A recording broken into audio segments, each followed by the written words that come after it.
Welcome to சினிமைக் channel. இந்த வீடியோவில் ஒரு மலையாள படத்தோட ரிவ்யூ பார்க்க போகிறோம். அந்த படத்தோட பேர் வந்து ஆலப்புழா ஜிம்கானா. இந்த படத்தோட ஹீரோ யாருன்னு பார்த்தீங்கன்னா, நம்ம பிரேமலு படத்தில் ஹீரோ நடிச்சிருந்த ஸ்லிம் தான் நடிச்சிருக்காரு. இந்த படத்தோட டேரக்டர் என்ன நம்ம டொவினோ தாமஸ் வச்சு நடிச்சிருந்த தள்ளுமாலா படத்தோட டேரக்டர் தான் எடுத்திருக்காங்க இந்த படத்தை. இந்த படத்தோட ஒன்லைன் என்னென்னா, நம்ம 5 ஃப்ரெண்ட்ஸ் வந்து ஸ்கூல் முடிச்சுட்டு காலேஜ் போகிறதுக்கு முன்னாடி ஸ்போர்ட்ஸ் கோட்டாவில் போகணுன்னு சொல்லிட்டு பாக்ஸிங் தேர்ந்தெடுக்கிறாங்க. ஒருத்தர் மட்டும் ரெஸ்லிங் எடுக்கிறாங்க. அதுக்கப்புறம் அவங்க லைஃப்பில் என்னென்ன ஆச்சு தான் மீதி ஸ்டோரியாக இருக்கும். இந்த படத்தோட ஸ்டோரி ஒன்லைன் நல்லா இருந்தாலும் எடுத்துகிட்டு போனது தான் சூப்பராக இருக்கும். எடிட்டிங்லாம் பிரித்து மேய்ஞ்சிருக்காங்க. சேம் தள்ளுமலையில் எப்படி எடிட்டிங்லாம் செம்மையாக இருந்துச்சோ அதே மாதிரி செம்மையாக இருக்கும் இந்த படத்தில். அதுவும் இல்லாமல் இந்த படத்தோட பேக்ரவுண்ட் ஸ்கோர் சரி, மியூசிக் சரி தாறுமாறாக இருக்கும். பிரித்து மேய்ஞ்சிருக்காங்க விஷ்ணுராஜ். அவ்வளோ சூப்பராக இருந்துச்சு கேட்குறதுக்கு.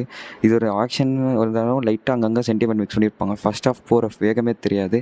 செகண்ட் ஆஃப் மட்டும் அங்கங்கே லைட்டாக லேக் இருந்துச்சு. அதுவும் அந்த பாக்ஸிங்கான சீன்ஸ் மட்டும்தான். அது இந்த படத்துக்கு தேவை தான். இவங்க எடுத்த விதமும் சரி, நம்ம ரஷ்னியோட ஆக்டிங்கும் சரி சூப்பராக இருக்கும்.